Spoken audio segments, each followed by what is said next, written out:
Assalamualaikum warahmatullahi wabarakatuh. Perkenalkan, nama saya Hilda Marsepa, saya dari Prodi Manajemen semester 2 dengan dosen pengampu Butin Hartini MPD. Kali ini saya akan menyampaikan materi perekonomian Indonesia. Pokok pembahasan 1. Kebijakan moneter lanjutan, 2. Kebijakan fiskal, 3. Perdagangan internasional, 4. Kemiskinan dan distribusi pendapatan, 5. Pembangunan daerah, 6. Ekonomi Indonesia dan globalisasi, 7. Perekonomian Indonesia yang akan datang. 1. Kebijakan moneter lanjutan. Instrumen kebijakan moneter terbagi menjadi 2, yaitu kebijakan moneter kuantitatif, 2. Kebijakan moneter kualitatif. Kebijakan moneter kuantitatif, kebijakan pasar terbuka atau open market policy, kebijakan diskonto atau discount policy, kebijakan cadang kas atau cash ration policy. Kebijakan moneter kualitatif. 1. Kebijakan kredit selektif atau kredit longgar. 2. Himbauan moral. Tujuan ekonomi moneter dalam proses pengembalian kebijakan suatu negara. 1. Menjaga stabilitas negara. 2. Meningkatkan kesepakatan kerja. 3. Menjaga stabilitas harga. 4. Memperbaiki posisi neraca perdagangan dan neraca pembayaran. 5. Mempertahankan iklim investasi. 6. Menjaga kestabilitas nilai kurs mata uang.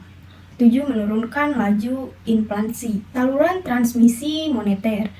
Kelima, saluran transmisi moneter dimaksud adalah saluran moneter langsung, saluran suku bunga, saluran harga aset, saluran kredit, saluran ekspektasi. 2. Kebijakan fiskal. Apa itu kebijakan fiskal? Ada segi definisinya. Pengertian kebijakan fiskal adalah kebijakan yang diambil pemerintah demi menjaga pemasukan dan pengeluaran negara tetap stabil sehingga perekonomian negara bisa bertumbuh baik. Lebih spesifik lagi, menurut OJK, pengertian kebijakan fiskal adalah kebijakan tentang perpajakan, penerimaan, utang piutang, dan belanja pemerintah dengan tujuan ekonomi tertentu. Instrumen kebijakan fiskal. 1. Pajak. Poin pertama, instrumen kebijakan fiskal adalah pajak dari seluruh sektor domestik dari luar negeri. Dalam mencapai tujuan kebijakan fiskal, pemerintah dapat memanipulasi pajak dalam bentuk pengurangan, penambahan, penundaan, sampai peniadaan. 2. Pengeluaran belanja. Instrumen kebijakan fiskal berikutnya adalah pengeluaran belanja negara, yang juga dikurangi dan ditambahkan sesuai kebutuhan. Apabila neraca pembayaran negara defisit, maka pemerintah bisa mengurangi pengeluaran belanjanya di sektor tertentu, misalnya penundaan pembayaran THR bagi PNS. 3. Obligasi publik. Instrumen kebijakan fiskal yang ketiga adalah penerbitan obligasi atau surat utang bagi warga negara. Berbeda dengan utang luar negeri, obligasi publik memiliki coupon rate atau bonus komisi saat pemerintah mengembalikan pinjamannya ke masyarakat. Tujuan kebijakan fiskal: 1. Menjaga dan mengembangkan perekonomian negara. 2. Meningkatkan kualitas SDM. 3. Menjaga stabilitas harga barang. 4. Mendorong investasi. Jenis kebijakan fiskal. 1. Dari segi teoritis. A. Kebijakan fiskal fungsional. B. Fiskal disengaja atau terencana. C. Kebijakan fiskal tak disengaja atau insiden. Dari segi penerapan, A. Kebijakan fiskal ekspansif. 2. Kebijakan fiskal kontraktif. 3. Dari segi neraca pembayaran, A. Kebijakan fiskal seimbang. B. Kebijakan fiskal surplus. C. Kebijakan fiskal defisit. D. Kebijakan fiskal dinamis. 3. Perdagangan internasional. Pengertian perdagangan internasional. Perdagangan internasional merupakan suatu aktivitas perdagangan yang dilakukan oleh dua negara yang berbeda. Lebih jelasnya, perdagangan internasional ini dapat terjadi ketika ada kegiatan perdagangan yang dilakukan oleh dua negara berbeda. Dan tentu saja kegiatan tersebut telah disetujui oleh keduanya. Perdagangan internasional menurut para ahli, menurut Wahono, perdagangan internasional merupakan transaksi bisnis antara beberapa pihak yang melibatkan dari satu negara. Perdagangan internasional dapat dilakukan oleh perseorangan maupun kelompok. Manfaat perdagangan internasional: 1. Membentuk hubungan persahabatan antar negara. Dengan menjalin kerjasama antar negara, maka negara tersebut akan membentuk relasi persahabatan dengan negara lain. Terbentuknya persahabatan antar negara tersebut juga memungkinkan perluasan kerjasama bidang atau sektor lain, seperti bidang budaya, politik, hingga militer. 2. Dapat diciptakan efisiensi serta spesialisasi perdagangan internasional dapat membuat suatu negara memiliki spesialisasi dari satu bidang ekonomi. Artinya, negara yang membangun kerjasama tersebut akan memiliki penduduk yang mempunyai keahlian khusus serta perbedaan dari negara hingga dapat dihasilkan produk maupun jasa yang bernilai jual dapat diekspor negara lain. 3. Meningkatkan kemakmuran negara. Kegiatan berdagang internasional dapat membantu kemakmuran pada suatu negara yang menyetujui kerjasama tersebut. Indikator kemakmuran tersebut dapat dilihat melalui aktivitas pelaku ekonomi yang meliputi produsen, pemerintah, serta konsumen. 4. Dapat mengurangi pengangguran seperti yang dijelaskan sebelumnya. Apabila produsen mendapatkan banyak pesanan dan permintaan konsumen, maka produsen perlu menambah tenaga kerja agar dapat dilakukan pekerjaan dengan maksimal. 5. Mentransfer ilmu pengetahuan secara teknologi. Perdagangan internasional dapat memungkinkan negara melakukan ekspor barang dari basis teknologi canggih, seperti mesin maupun alat modern kepada negara yang lebih membutuhkan, sehingga akan tercipta mobilisasi teknologi yang lebih cepat di negara pengimpor. 6. Dapat melestarikan harga secara tidak langsung. Perdagangan internasional dapat menstabilitaskan harga yang beredar di pasar domestik negara tertentu. Caranya adalah dengan mengatasi kelangkaan barang yang dapat membuat barang tersebut memiliki harga mahal melalui mengimpor barang. Kerugian dari perdagangan internasional. 1. Kemudahan mendapatkan produk impor di pasar dalam negeri bisa menghambat pertumbuhan sektor industri dalam negeri. 2. Barang impor dengan barang kualitas tinggi dan murah memunculkan perilaku konsumtif. 3. Untuk memenuhi kebutuhan pasar dunia, maka akan ada ekspoliasi sumber daya alam. 4. Terlalu tergantung pada lifting dan modal pesaing hingga pertumbuhan industri terhambat. 5. Pesaing industri yang tidak sehat membuat usaha yang bermodal kecil gulung tikar. 4. Kemiskinan dan distribusi pendapatan. Pengertian kemiskinan. Kemiskinan adalah keadaan saat ketidakmampuan untuk memenuhi kebutuhan dasar seperti makan, pakaian, tempat berlindung, pendidikan, dan kesehatan. Kemiskinan dapat disebabkan oleh kalangan alat pemenuh kebutuhan dasar ataupun sulitnya akses terhadap pendidikan dan pekerjaan. Kemiskinan merupakan masalah global. Contoh kemiskinan: 1.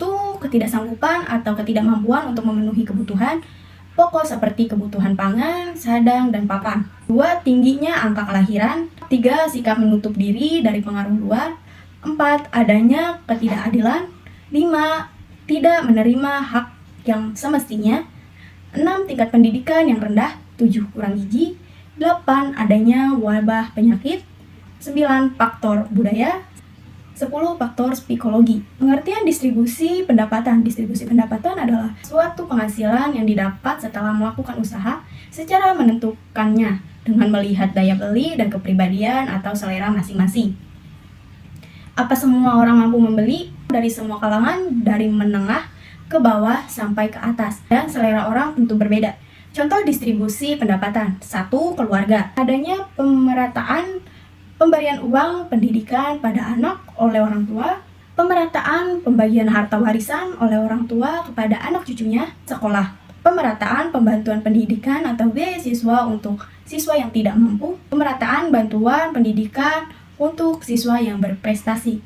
3. Pemerataan pemberian daging kurban pada saat Idul Adha untuk seluruh warga masyarakat. Pemerataan pemberian kesepakatan kerja oleh masyarakat yang mampu untuk warga yang pengangguran supaya terjadi pemerataan pendapatan. 4. Negara melaksanakan program pemberian membantu uang tunai untuk fakir miskin yang berpendapatan rendah. Pembuatan program membuka lapangan pekerjaan untuk pemerataan pendapatan. 5. Pembangunan daerah. Pengertian pembangunan daerah. Pembangunan daerah adalah pemanfaatan sumber daya yang dimiliki untuk meningkatkan kesejahteraan masyarakat yang nyata, baik dari aspek pendapatan, kesepakatan kerja, lapangan berusaha, akses terdapat, pengambilan kebijakan, daya saing, maupun peningkatan indeks pembangunan manusia. Tujuan pembangunan: 1. Meningkatkan kapasitas SDM. 2. Koordinasi yang semakin baik antara stakeholder.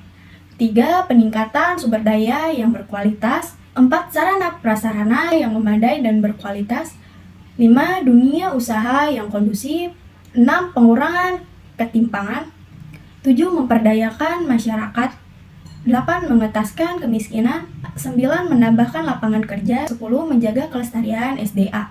Permasalahan pembangunan. 1. Masih rendahnya kemandirian orang muda Flores Timur. 2. Kurangnya lapangan kerja.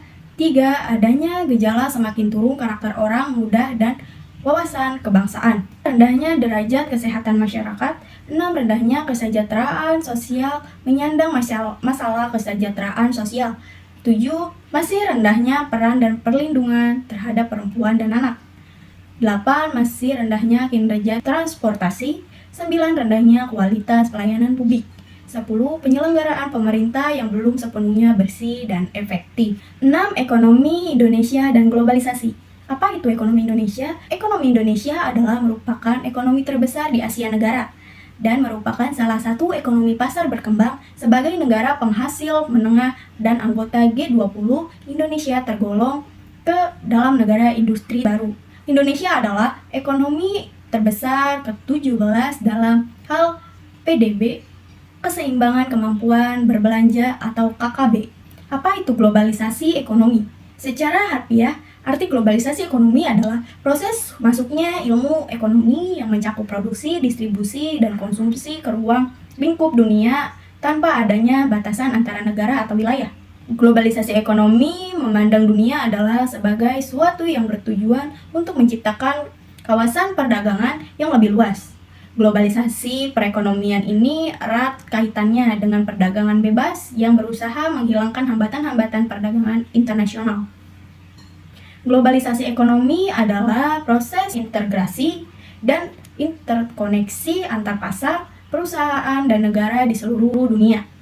Hal ini terjadi karena kemajuan teknologi komunikasi dan transportasi yang memungkinkan pergerakan barang, jasa, dan modal secara lebih cepat dan efisien. Ciri-ciri terjadinya globalisasi ekonomi: 1. Meningkatkan perdagangan internasional. 2. Pertumbuhan perusahaan multinasional. 3. Penyebaran teknologi dan informasi. 4. Liberasi pasar. 5. Dominasi pasar oleh perusahaan-perusahaan besar. 6. Peningkatan mobilitas tenaga kerja. 7. Perekonomian Indonesia yang akan datang. Pengertian perekonomian: ekonomi diartikan sebagai cara manusia memenuhi kebutuhan hidup untuk mencapai kemakmuran. Perekonomian adalah serangkai besar kegiatan produksi dan konsumsi yang saling terkait, membantu dalam menentukan berbagai sumber daya yang langka dialokasikan serta dapat memenuhi kebutuhan hidup untuk mencapai kemakmuran. Faktor ekonomi dalam masyarakat Indonesia: 1. Tingkat pendidikan. 2. Jenis pekerjaan. 3. Tingkat pendapatan. 4. Keadaan rumah tangga. 5. Tempat tinggal. 6. Pemilikan kekayaan. 7. Jabatan dalam organisasi. 8. Aktivitas ekonomi. Sekian yang dapat saya sampaikan, kurang lebihnya mohon maaf. Wassalamualaikum warahmatullahi wabarakatuh.